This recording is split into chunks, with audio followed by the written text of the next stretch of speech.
आपका हार्दिक स्वागत, अभिनंदन। सभी अतिथियों से आप कहेंगे बैठ जाएं और 1 मिनट में माननीय प्रधानमंत्री जी का हम स्वागत करते हुए आज कानपुर की ऐतिहासिक धरती पर मोहनपुर मेहरबान सिंह की पूर्वा में सौर चक्र से विभूषित यदुवंशी कुल के गौरव व प्रेरणा स्रोत यद कुल शिरोमणि स्वर्गीय चौधरी चरण सिंह यादव की 10वीं पुण्यतिथि पर आयोजित गोष्ठी के अवसर पर उत्तर प्रदेश के 24 करोड़ जनता जनार्दन तथा यहाँ पंडाल में उपस्थित देश और प्रदेश के कोने कोने से आए सम्मानित माताओं, बहनों, भाइयों, मंच पर मंचासीन सम्मानित माननीय अतिथियों और वर्चुअल जुड़े लाखों लोगों और कुल के समाज की ओर से हार्दिक स्वागत, अभिनंदन करते हैं। भारत के है भाग्य विधाता, प्रेरणाओं के प्रेरणा पुंज, जनगण मन के हृदय के वासी, जन जन के विश्वास हमारे, विश्व नायक माँ भारती के सच्चे सबूत, जिनका प्रत्येक क्षण माँ भारती की सेवा यज्ञ में अर्पित है, जो भारत के नव विकास के आधुनिक शिल्पकार हैं, दलितों, पिछड़ों, शोषितों, महिलाओं सहित पूरे भारत की बुलंद आवाज है, देश के अंतिम व्यक्ति के चौमुखी विकास के लिए संकल्पित, समर्पित, आदरणीय, परम आदरणीय श्रद्धेय श्री नरेंद्र मोदी जी का हृदय की अनंत गहराइयों से हार्दिक स्वागत, अभिनंदन करने के साथ ही अब हम जो बच्चे स्कूल के हैं उनसे प्रार्थना अपनी शुरुआत करने के लिए आरंभ कर दिए। स्वागत में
धन्यवाद।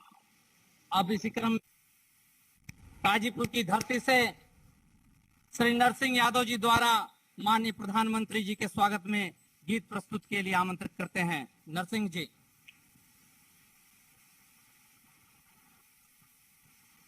आदरणीय सम्मानित मंच, हम सबके गार्जियन पूर्व सांसद आदरणीय सुखराम सिंह यादव जी और हम सबके प्रदेश नहीं देश के अंदर युवाओं की दिल के धड़कन हम लोगों के मित्र परम आदरणीय मोहित सिंह यादव जी मंच पर बैठे। अब मैं डॉक्टर नरसिंह यादव जिला गाजीपुर उत्तर प्रदेश से माननीय नरेंद्र मोदी पर एक गीत बनाया हूं। जहिया अरे जहिया मोदी जी लहलाया तारा देशवा जय जयकार करे। अरे मोदी जी की बात निराली, अरे मोदी जी की बात निराली, जो दर पर आय न जाए खाली, अरे जो दर पर आय न जाए खाली। ये भैया भारत माँ के भैले केवल हारा ई देशवा जय जयकार करे। मोदी जी का एक नारा है, सबका साथ विकास का नारा, दहलन सबके लिए दुलारा, अरे दहलन सबके लिए दुलारा। ये भैया दुनिया में मचला कार ई देशवा जय जयकार करे। अगली लाइन है, न मोदी जैसा कोई शासक, न मोदी जैसा कोई शासक, देश की जनता बनी उपासक, अरे देश की जनता बनी उपासक। ये भैया जनता मांगे फिर मोदी सरकार, देशवा जय जयकार करे। अरे चौधरी हरिमोहन सिंह यादव के सरताज देश की अरे रख ले देशवा के उलाज। ये भैया अरे रख ले देशवा के उलाज। भैया सौर चक्र का पौला ऊपर की देशवा जय जयकार करे। मोदी युवा दिलों की चाहत, मोदी जी की चाहत है चौधरी मोहित यादव ऐसे नौजवान हमारी पार्टी में जुड़े। मोदी जी के युवा दिलों की चाहत, चौधरी मोदी के बनले बात, अरे चौधरी मोहित मोदी जी के बनले बात। ये भैया चौधरी सुखराम के दुलार, देशवा जय जयकार करे। अंतिम लाइन है, नरसिंह यादव की गीत बढ़ाएगी जनता में ये प्रीत। ये भैया चौधरी मोहित सुखराम के दुलार, ई देशवा जय जयकार करे। धन्यवाद। अब मैं कार्यक्रम को आगे बढ़ाते हुए चौधरी हरमोहन सिंह जन कल्याण समिति के अध्यक्ष श्री मोहित यादव जी द्वारा स्वागत भाषण के लिए आमंत्रित करता हूं। मोहित यादव जी। शौर्य चक्र विभूषित यदुकुल शिरोमणि, पूर्व सांसद, पूर्व राष्ट्रीय अध्यक्ष अखिल भारतवर्षीय यादव महासभा स्वर्गीय चौधरी हरमोहन सिंह यादव जी की 10वीं पुण्यतिथि पर आयोजित कार्यक्रम के मुख्य अतिथि, आधुनिक विश्व के महानायक, सनातन संस्कृति के महायोद्धा, उन्नत भारत के निर्माता, हम सबके जन जन के प्रधानमंत्री श्री नरेंद्र मोदी जी का मैं स्वागत करता हूं, वंदन करता हूं, अभिनंदन करता हूं। भारत के शीर्ष पुरुष आदरणीय प्रधानमंत्री जी की उपस्थिति में आज के इस समारोह को इतिहास के सुनहरे पन्नों में लिखा जा रहा है और ये समारोह पूरे देश के करोड़ों युवाओं को राष्ट्र निर्माण की दिशा में कार्य करने की प्रेरणा प्रदान करेगा। आज का आपका उद्बोधन भारत के यदुकुल समाज के साथ साथ तमाम भारतवासियों को नई दिशा भी देगा। स्वर्गीय चौधरी हरमोहन सिंह यादव ना एक नेता थे, वह एक विचारधारा थे जो आज भी कहीं ना कहीं पूरे देश में, पूरे विश्व में जीवित है। उन्होंने अपना पूरा जीवन समाज को राष्ट्रवाद की धारा में जोड़ने का काम किया। किसान परिवार में जन्मे चौधरी साहब 1952 में पहली बार निर्विरोध प्रधान निर्वाचित हुए। अपने राजनीतिक सफर को आगे बढ़ाते हुए भारत के उच्च सदन राज्यसभा तक पहुंचे। चौधरी साहब ने अपना पूरा जीवन सामाजिक समरसता को स्थापित करने एवं गैर राष्ट्रवादी ताकतों के खिलाफ लड़ाई लड़ने में लड़ाया। चौधरी साहब ने 1984 के दंगों में अपनी जान की परवाह किए बगैर अपने पुत्र श्री सुखराम सिंह यादव जी के साथ दंगाइयों का घंटों मुकाबला किया, उनका सामना किया और सैकड़ों सिख परिवार की जान बचाई। उनके इस पराक्रम को सम्मानित करते हुए उन्हें शौर्य चक्र से सम्मानित किया गया। हम ऐसे महापुरुष, ऐसे महायोद्धा को आज उनकी 10वीं पुण्यतिथि पर शत शत नमन करते हैं। आज के कार्यक्रम में उपस्थित पिता तुल्य श्री दिनेश शर्मा जी का भी हम स्वागत करते हैं, अभिनंदन करते हैं। साथ ही साथ विधानसभा के अध्यक्ष श्री सतीश माना जी का भी हम स्वागत करते हैं, अभिनंदन करते हैं। आज ये भी उल्लेखनीय है कि इस कार्यक्रम में देश के कोने कोने से सैकड़ों की तादाद में लोग उपस्थित हुए हैं। साथ ही वर्चुअली के तौर पे देश एवं विश्व के कोने कोने में आज इस कार्यक्रम का प्रसारण हो रहा है। प्रमुख रूप से जो मंच पर लोग उपस्थित हैं उसमें श्री वासुदेवालु जी जो राष्ट्रीय उपाध्यक्ष हैं अखिल भारत वर्षीय यादव महासभा के, कर्नाटका राज्य से आते हैं। तमिलनाडु से जो राष्ट्रीय उपाध्यक्ष हैं नंद गोपाल जी, कर्नाटका से रामू कुनाड राष्ट्रीय सचिव, क्षत्रिय जो यदुवंशी राजघराना है, जैसलमेर का राजघराना, वहां के महाराजा विक्रम सिंह जी, बिहार यादव महासभा के अध्यक्ष डॉक्टर इंद्रदेव जी, तमिलनाडु से जी कन्नन जी, तमिलनाडु से जे रामचंद्रन जी, पश्चिम बंगाल से केसी कपास जी, दिल्ली से श्री रविंदर यादव जी, तेलंगाना से आर प्रकाश यादव जी, केरल से रामेश्वरम से गुरु स्वामी जी, उत्तर प्रदेश यादव महासभा के प्रदेश महासचिव विश्राम सिंह यादव जी, झारखंड से कैलाश यादव जी, पूर्व मंत्री मनोज यादव जी, राजस्थान से मनोज यादव जी, मध्य प्रदेश से सुरेंद्र सिंह यादव, प्रेम सिंह यादव एवं आए हुए प्रदेश के कोने कोने और देश के कोने कोने से सभी अतिथियों का मैं स्वागत अभिनंदन करता हूं। मुझे मेरे बड़े बाबा, मेरे बड़े दादाजी स्वर्गीय चौधरी राम गोपाल सिंह यादव और चौधरी हरमोहन सिंह यादव जी ने हमेशा किसानों, गरीबों, पिछड़ों और वंचितों के लिए लड़ाई लड़ने का हमेशा मुझे पाठ पढ़ाया है, हमेशा मुझे सीख दी है। आज इस मंच के माध्यम से मैं ये कहना चाहता हूं, जो मेरे पूर्वजों ने मुझे पाठ पढ़ाया है, मुझे सीख दी है, माननीय प्रधानमंत्री जी की प्रेरणा से और भारतीय जनता पार्टी के मार्गदर्शन से मैं समाज में निरंतर काम करता रहूंगा। एक बार पुनः मैं हम सबके गौरव, हम सबके नेता, हम सबकी आन बान शान माननीय प्रधानमंत्री जी का मैं स्वागत करता हूं। धन्यवाद। धन्यवाद आदरणीय मोहित जी। मैं कालीशंकर पूर्वांचल की धरती गोरखपुर से अध्यक्ष श्री कृष्ण धर्मपीठ एवं संयोजक यदकुल शिरोमणि श्रृंखला कानपुर की धरती पर पुनः माननीय प्रधानमंत्री जी का हार्दिक स्वागत अभिनंदन करते हुए माननीय प्रधानमंत्री जी से चाहेंगे कि वे अपने आशीर्वादों से हम लोग को सिंचित करने की कृपा करें। आदरणीय माननीय प्रधानमंत्री जी, माननीय प्रधानमंत्री नरेंद्र मोदी, माननीय प्रधानमंत्री जी। नमस्कार।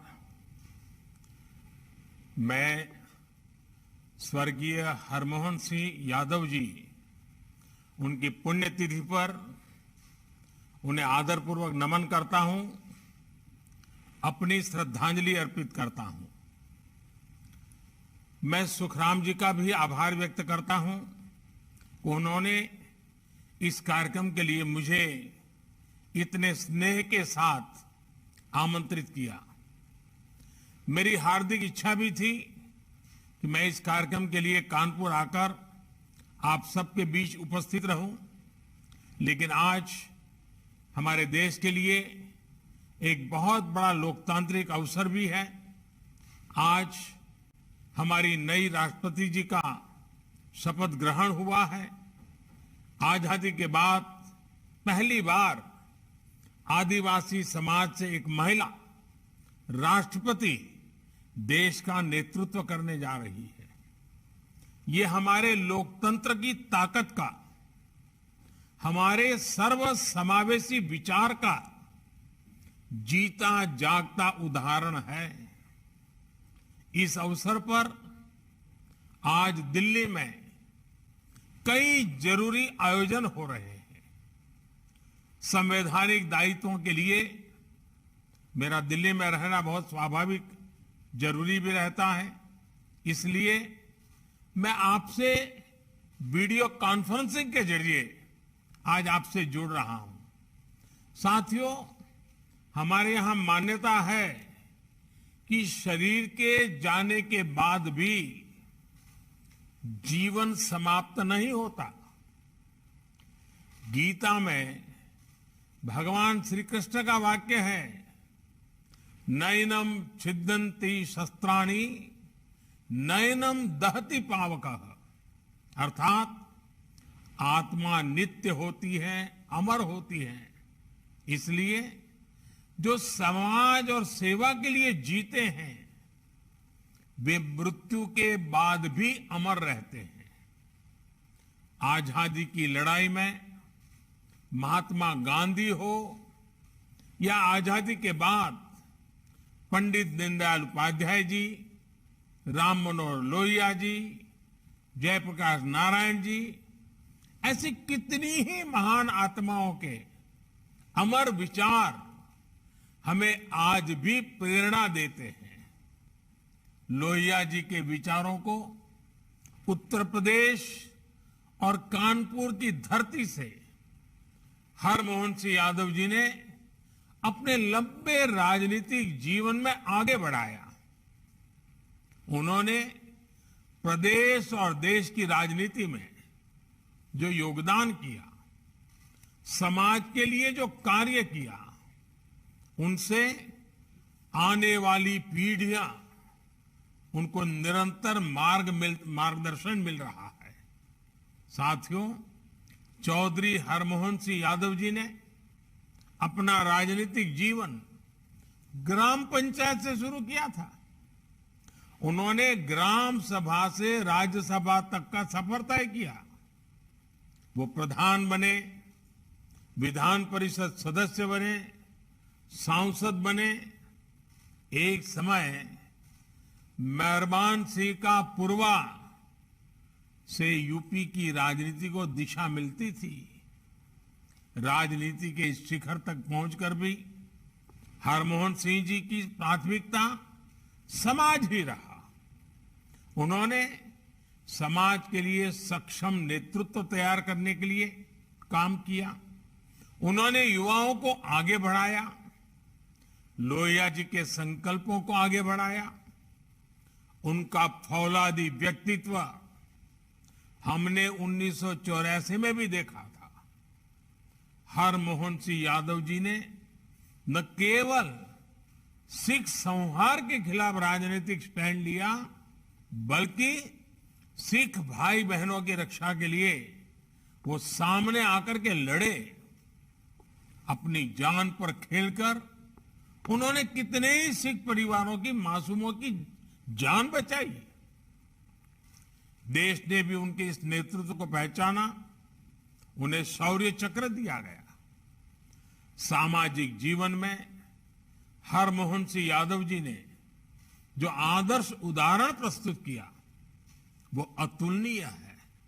साथियों, हरमोहन सिंह जी ने संसद में श्रद्धेय अटल जी जैसे नेताओं के दौर में काम किया था। अटल जी कहते थे, सरकारें आएगी, सरकारें जाएगी, पार्टियां बनेगी, बिगड़ेगी, मगर ये देश रहना चाहिए। यही हमारे लोकतंत्र की आत्मा है। व्यक्ति से बड़ा दल, दल से बड़ा देश, क्योंकि दलों का अस्तित्व लोकतंत्र की वजह से है और लोकतंत्र का अस्तित्व देश की वजह से है। हमारे देश में अधिकांश पार्टियों ने, विशेष रूप से सभी गैर कांग्रेसी दलों ने, इस विचार को, देश के लिए सहयोग और समन्वय के आदर्श को निभाया भी है। मुझे याद है जब 1971 में भारत पाकिस्तान का युद्ध हुआ था, तब हर एक प्रमुख पार्टी सरकार के साथ कंधे से कंधा मिलाकर के खड़ी हो गई थी। जब देश ने पहला परमाणु परीक्षण किया तो सभी पार्टियां उस समय भी उस समय की सरकार के साथ डटकर खड़ी हो रही। लेकिन आपातकाल के दौरान जब देश के लोकतंत्र को कुचला गया तो सभी प्रमुख पार्टियों ने, हम सब ने एक साथ आकर संविधान को बचाने के लिए लड़ाई भी लड़ी। चौधरी हरमोहन सिंह यादव जी भी उस संघर्ष के एक जुझारू सैनिक थे। यानी हमारे यहां देश और समाज के हित विचारधाराओं से बड़े रहे हैं। हालांकि हाल के समय में विचारधारा या राजनीतिक स्वार्थों को समाज और देश के हित से भी ऊपर रखने का चलन शुरू हो गया है। कई बार तो सरकार के कामों में विपक्ष के कुछ इसलिए अड़ंगे लगाते हैं क्योंकि जब वो सत्ता में थे तो अपने लिए फैसले वो लागू नहीं कर पाए। अब अगर उनका क्रियान्वयन होता है तो उसका विरोध करते हैं। देश के लोग इस सोच को पसंद नहीं करते हैं। ये हर एक राजनीतिक पार्टी का दायित्व है कि दल का विरोध, व्यक्ति का विरोध देश के विरोध में न बदलें। विचारधाराओं का अपना स्थान है और होना भी चाहिए। राजनीतिक महत्वाकांक्षाएं तो हो सकती हैं, लेकिन देश सबसे पहले है, समाज सबसे पहले है, राष्ट्र प्रथम है। साथियों, लोहिया जी का मानना था कि समाजवाद समानता का सिद्धांत है।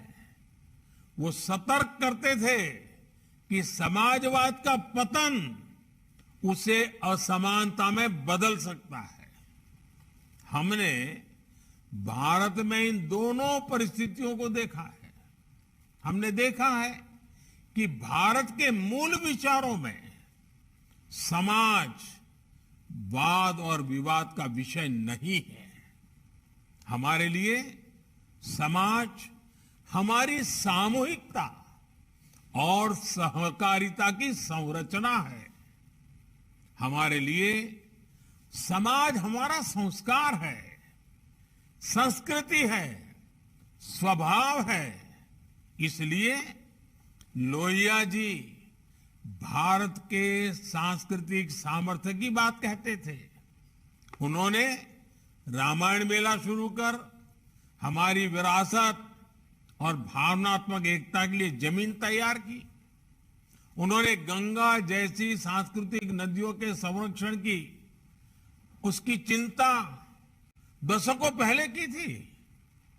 आज नमामि गंगे अभियान के जरिए देश उस सपने को पूरा कर रहा है। आज देश अपने समाज के सांस्कृतिक प्रतीकों का पुनरुद्धार कर रहा है।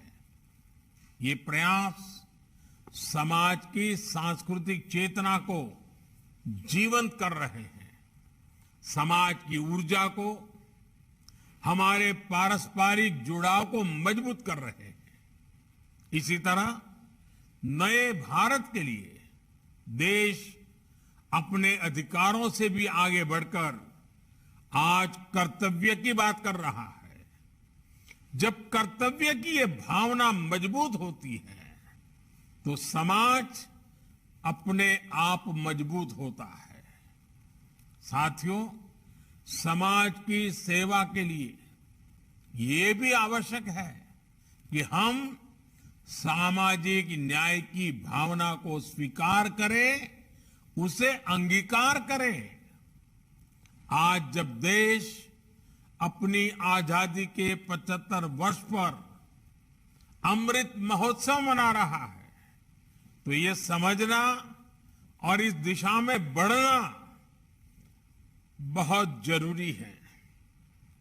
सामाजिक न्याय का अर्थ है समाज के हर वर्ग को समान अवसर मिले, जीवन की मौलिक जरूरतों से कोई भी वंचित न रहे।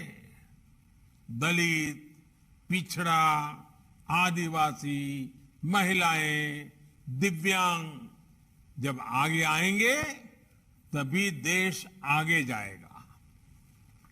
हरमोहन जी इस बदलाव के लिए शिक्षा को सबसे जरूरी मानते थे। उन्होंने शिक्षा के क्षेत्र में जो काम किया, उसने कितने युवाओं का भविष्य बनाया। उनके कामों को आज सुखराम जी और भाई मोहित आगे बढ़ा रहे हैं। देश भी शिक्षा से सशक्तिकरण और शिक्षा ही सशक्तिकरण के मंत्र पर आगे बढ़ रहा है। इसलिए आज बेटियों के बेटी बचाओ, बेटी पढ़ाओ जैसे अभियान इतने सफल हो रहे हैं। देश ने आदिवासी क्षेत्रों में रहने वाले बच्चों के लिए एकलव्य स्कूल शुरू किए हैं। नई राष्ट्रीय शिक्षा नीति के तहत मातृभाषा में शिक्षा का प्रावधान भी किया गया है। कोशिश यही है कि गांव, गरीब परिवारों से आने वाले बच्चे अंग्रेजी की वजह से पीछे न रह जाएं।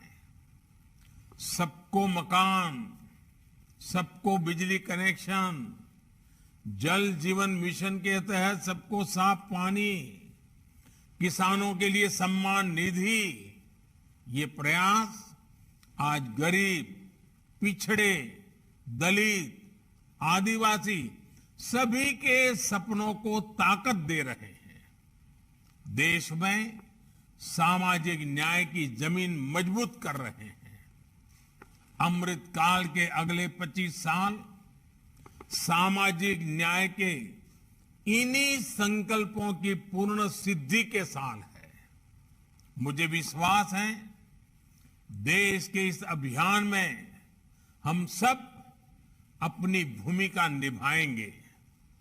एक बार फिर श्रद्धेय स्वर्गीय हरमोहन सिंह यादव जी को विनम्र श्रद्धांजलि। आप सभी को बहुत बहुत धन्यवाद।